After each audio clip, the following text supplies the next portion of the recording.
Yeah, what is going on about your boy? You take Archery here with a brand new archery video for you guys today.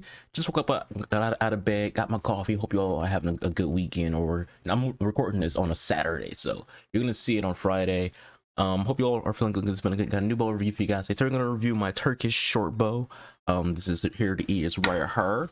Here we go. Here we go. Here we go. So the Turkish short bow. As we see, we got these nice little pads on the back for your string groove on this on the back of the Sia. This is a fiberglass bow wrapped in lamb leather. And up here at the handle, I think the handle is wood, not fiberglass. But for the handle right here, this is ray skin. So we shoot off ray skin when it comes to this bow, as well as some other fiberglass bows and other bows in general. But the limbs themselves are fiberglass, and then at the tips, with this little wrapping up here, this is where the wooden Sias are. This is a 28 inch bow, not inches in terms of like, actual length. Like the draw length is 28 inches. The weight is about 30. It should be written on here. Yes, 35, 28 inches, 35 pounds. I couldn't find any information on like the actual length of the bow. Its max draw is 29 inches, so then it goes up like 1 more inch than that.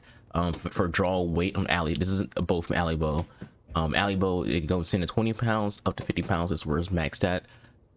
This bow costs you around $70 on Alibow.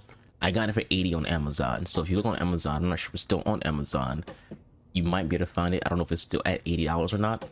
But this is a really good bow. This has been the bow that up until I got my main KU win from Alibow, this was my most used bow, and I want to do a video where I talk about why I really like fiberglass bows. There's other people out there who will tell you the same thing about fiberglass bows and what makes them really useful tools for backyard archery or any kind of archery just in general. But when it comes to this bow in particular, this Turkish bow, I'm a big fan of Asiatic archery, especially Middle Eastern, Turkish, the Ottoman Empire, Persian, ancient Assyrian. Yeah, I made videos about how I want them to be like ancient Assyrian video games. So when it came to like getting a Turkish bow, I really want this one of the bow, and it was for that price and the material, it's a good first step into Asiatic archery, because this wasn't just my third bow. This was my first bow when it came to doing thumb draw, which is my preferred way of doing archery at this point. It's what I've done the most, and it's the most bows that I own are horse bows that require you to use thumb draw. And the Turkish bow is a very good bow. It's a very useful bow.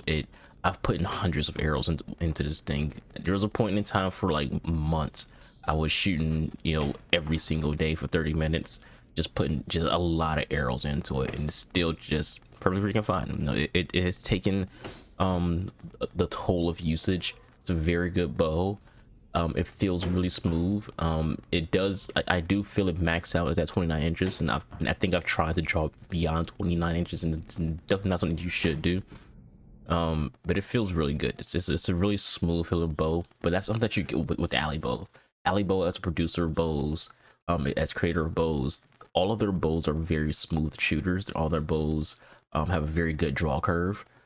They feel really good to shoot. They have really good handles. They're well produced and well created bows.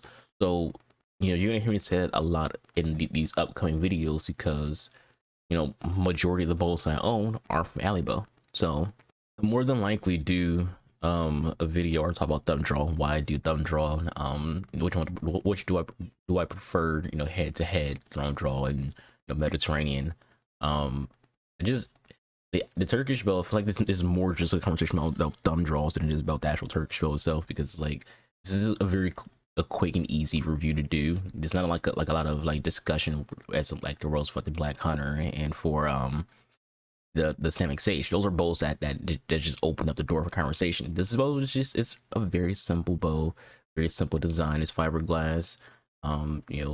There is wood on it for the Sias, and I think the handle is wood. I'm not gonna like rip off the handle paddings just to see if what's underneath it.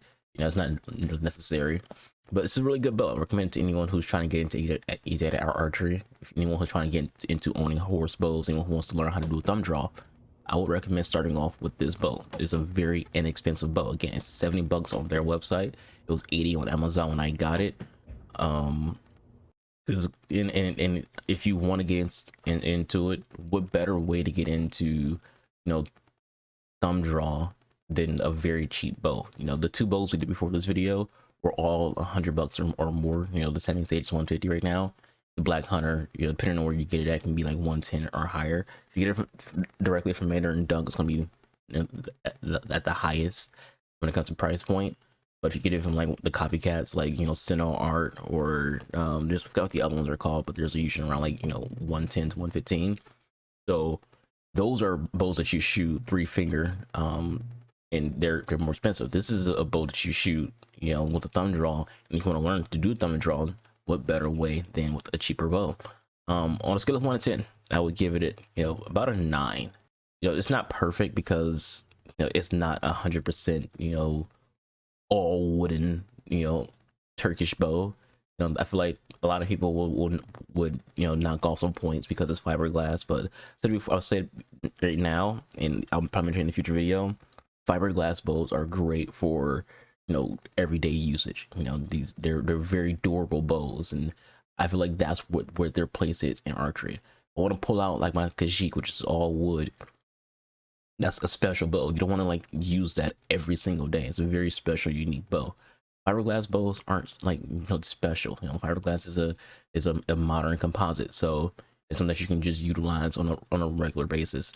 But so this is a video about that. It's a video about the Turkish bow. That's it for the review. For the most part, short video this week. Very quick video to do because, like I said, there's not a lot to talk about when it comes to the Turkish bow. It's very simplistic bow, very simple bow. It goes where it needs to go. It doesn't have the window that a Western bow has, so this isn't going to like be out the box. You know how to, you're going to get, you know, center shots. You know, you're going to need some practice with it. You're going to need some practice with thumb draw. It's very powerful bow. It can definitely be used to shoot over long distances, and they do recommend you use lighter arrows for this bow. It's a very good bow. It packs a punch. It's a pretty bow, even though it's just simplistic, like black leather, lamb leather on it. But when you get it strung up and you're you know, getting into your draw, you get that Turkish design, that Turkish bend that comes with Turkish bows. Very pretty. I love the design of Turkish bows and how they look when they get on bend up. But that's just, if you boy, and I'll talk to you guys on the next archery review. If you want to come by for the archery reviews, that'll be every Friday. If you're here for every other content, then I'll see you on the next one. Y'all be safe, be confident, have a good weekend, be your boy, this Archangel. Deuces.